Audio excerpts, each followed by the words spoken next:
मेले की आखिरी रात थी। पूरा चांद उभरता आ रहा था। सेहरा की फिजा शीशे की तरह शफाफ थी। मेले में इंसानों के हजूम का कोई शुमार न था। कहीं नीम बराना लड़कियां रुक्स कर रही थीं और कहीं गाने वालियों ने मजमुआ लगा रखा था। सबसे ज्यादा भीड़ इस चबूतरे के इर्द गिर्द थी जहां लड़कियां नीलाम हो रही थीं। एक लड़की को चबूतरे पे लाया जाता, कहा उसे देखते, इसका मुंह खोलकर दांत देखते, बालों को उल्टा पुल्टा करके देखने और बोली शुरू हो जाती। वहाँ जुआ भी था, शराब भी थी। अगर वहाँ नहीं था तो कानून नहीं था। पूरी आजादी थी। दूर दूर से आए हुए लोगों के खेमे मेले के इर्द गिर्द नस्ल थे। तमाशाई मजहब और इखलाक की पाबंदियों से आजाद थे। इन्हें मालूम नहीं था कि इनसे थोड़ी दूर जो पहाड़ियां हैं, इनमें एक खूबसूरत लड़की को ज़िबा करने के लिए तैयार किया जा रहा है और वहाँ एक इंसान देवता बना हुआ है। वो इतना ही जानते थे कि इन पहाड़ियों में घिरा हुआ इलाका देवताओं का पाया तख्त है, जहाँ जिन और भूत पहरा देते हैं और कोई इंसान वहाँ जाने की सोच भी नहीं सकता। इन्हें ये भी मालूम ना था कि इनके दरमियान अल्लाह के 500 सिपाही घूम फिर रहे हैं और 12 इंसान देवताओं के पाया तख्त की हदूद में दाखिल हो चुके हैं। सलाउद्दीन अयूबी के 12 छापामारों को बताया गया था कि पहाड़ियों के अंदरूनी इलाके में दाखिल होने का रास्ता कहाँ है, लेकिन वहाँ से वो दाखिल नहीं हो सकते थे क्योंकि वहाँ पेरे का खतरा था। इन्हें बहुत दुश्वार रास्ते से अंदर जाना था। इन्हें बताया गया था कि पहाड़ियों के इर्द गिर्द कोई इंसान ना होगा, मगर वहाँ इंसान मौजूद थे, जिसका मतलब ये था कि हबशी ने अली बिन सफियान को गलत बताया था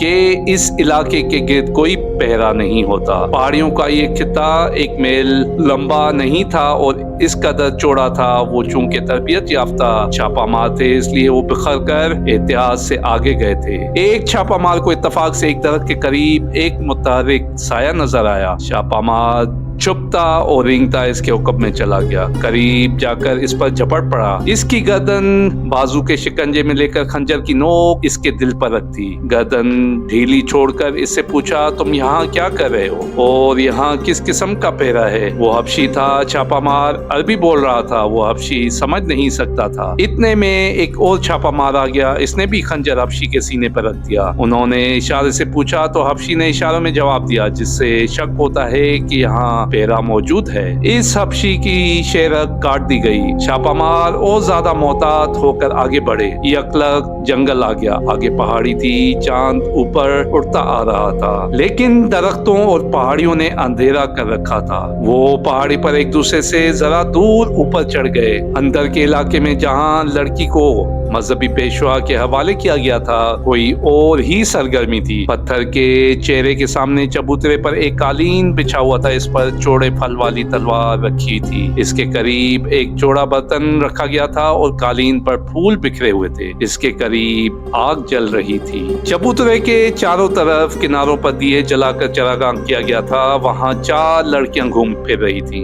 इनका लिबास 2-2 चौड़े पत्ते थे और बाकी जिस्म बरहना। 4 हबशी थे जिन्होंने कंधों से टखनों तक सफेद चादरें लपेट रखी थी। उम्मे हरारत खाने में उस प्रोत के साथ थी। प्रोत इसके बालों से खेल रहा था। मैं अंकूक की माँ हूँ, तुम अंकूक के बाप हो। मेरे बेटे मिस्र और सूडान के बादशाह बनेंगे। मेरा खून इन्हें पिला दो। मेरे लंबे लंबे सुनहरी बाल इनके घरों में रख दो। तुम मुझसे दूर क्यों हट गए हो? मेरे करीब आओ। प्रोत इसके जिस्म पर तेल की तरह कोई चीज मलने लगा। अंकूक गालबन इस कबीले का नाम था। एक अरबी लड़की को नशे के खुमार ने इस कबीले की माँ और प्रोत की बीवी बना दिया था। वो कुर्बान होने के लिए तैयार हो गई थी। मजहबी पेशवा आखिरी रसूम पूरी कर रहा था। 12 छापामार रात के वक्त कीड़ों की तरह रेंगते हुए पहाड़ों पर चढ़ते उतरते और ठोकरें खाते आ रहे थे। बहुत ही दुश्वार गुजार इलाका था। बेशतर झाड़ियां खादार थी। चांद सर पर आ गया था। इन्हें दरख्तों में से रोशनी की किरणें दिखाई देने लगी।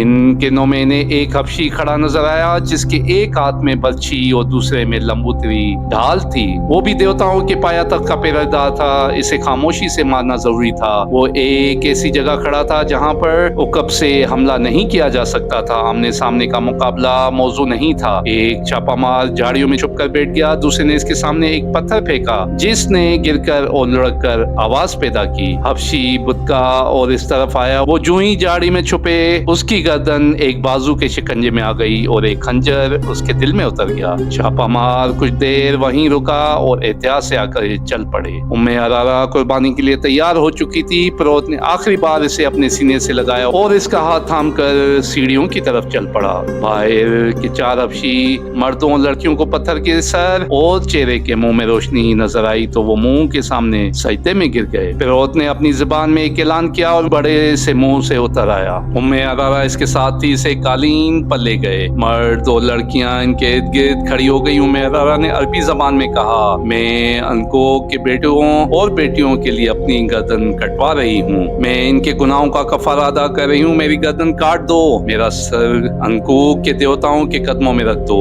देवता इस सर पर मिस्र और सूडान का ताज रखेंगे। चारों आदमी और लड़कियां एक बार फिर सजदे में गिर गईं। फिरोज ने उम्मे अरारा को कालीन पर दो जानों बिठाकर इसका सर आगे झुका दिया। वो तलवार उठा ली जिसका फल पूरे हाथ जितना चौड़ा था। एक छापामार जो सबसे आगे था रुक गया। इसने सरगोशी करके पीछे आने वाले को रोक लिया। पहाड़ी की बुलंदी से इन्हें चबूतरा और पत्थर का सर नजर आया। चबूतरे पर एक लड़की दो जवानों बैठी थी जिसका सर झुका हुआ था। शफाफ चांदनी चरागा और बड़ी मशलों ने सूरज की रोशनी का समा बना रखा था। लड़की के पास खड़े आदमी के हाथ में तलवार थी। लड़की बरना थी।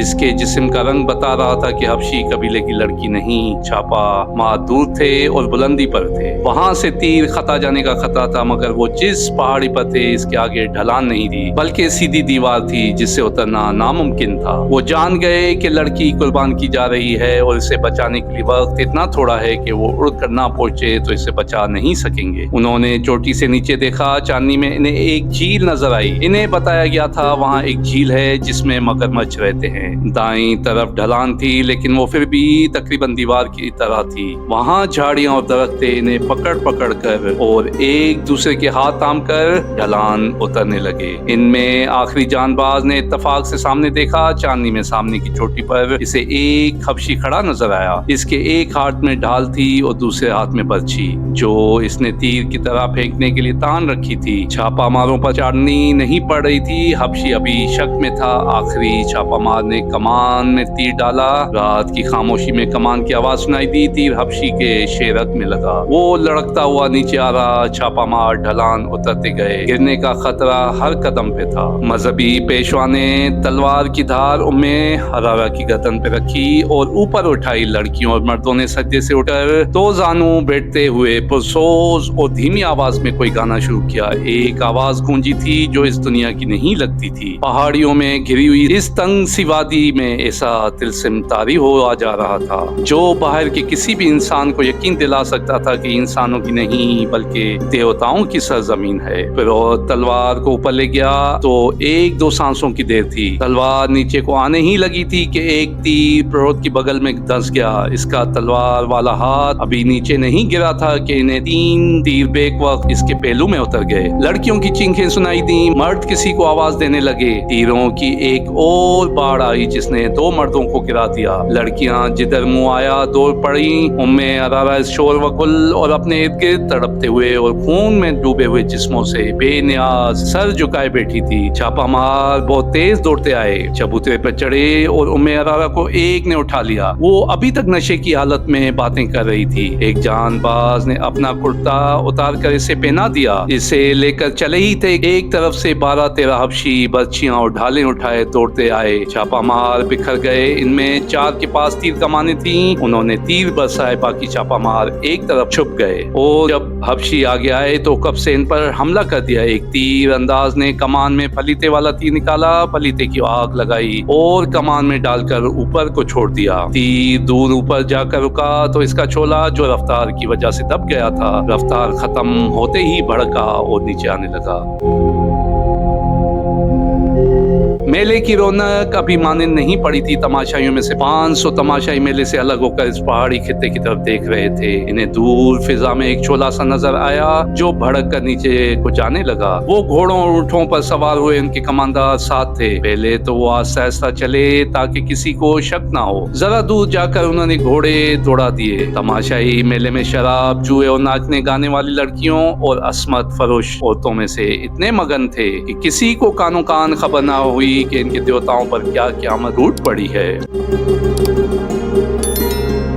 छापामार ने इस खतरे की वजह से आतिशी तीर चला दिया कि हबशियों की तादाद ज्यादा होगी, मगर फौज वहां पहुंची तो वहां 12-13 हबशी की लाशें और 2 लाशें छापामार शहीदों की पड़ी थी। वो बर्शियों से शहीद हुए थे। कमांडरों ने वहां का जायजा लिया, पत्थर के मुंह में गए और तहखाने में जा पहुंचे। वहां इन्हें जो चीजें हाथ लगी वो उठा ली। इनमें एक फूल भी था जो कुदरती नहीं बल्कि कपड़े से बनाया गया था। एहकाम के मुताबिक फौज को वहीं रहना था, लेकिन पहाड़ियों में छुपकर छापा ने उम्मे हरारा को घोड़े पर डाला और कायरा की तरफ रवाना हो गए। सुबह तुलू हुई, मेले की रौनक खत्म हो गई। बेशतर तमाशाई रात शराब पी पी कर अभी तक मदोश पड़े थे। दुकानदार जाने के लिए माल असबाब बांध रहे थे। लड़कियों के व्यापारी भी जा रहे थे। सेरा में रवाना होने वालों की कतारें लगी हुई थी। मेले के करीब जो गांव थे वहां के लोग बेताबी से इस लड़की के बालों का इंतजार कर रहे थे जिसे रात कुर्बान किया गया था। इस कबीले के लोग जो दूर दराज देहात के रहने वाले थे, पहाड़ी जगह से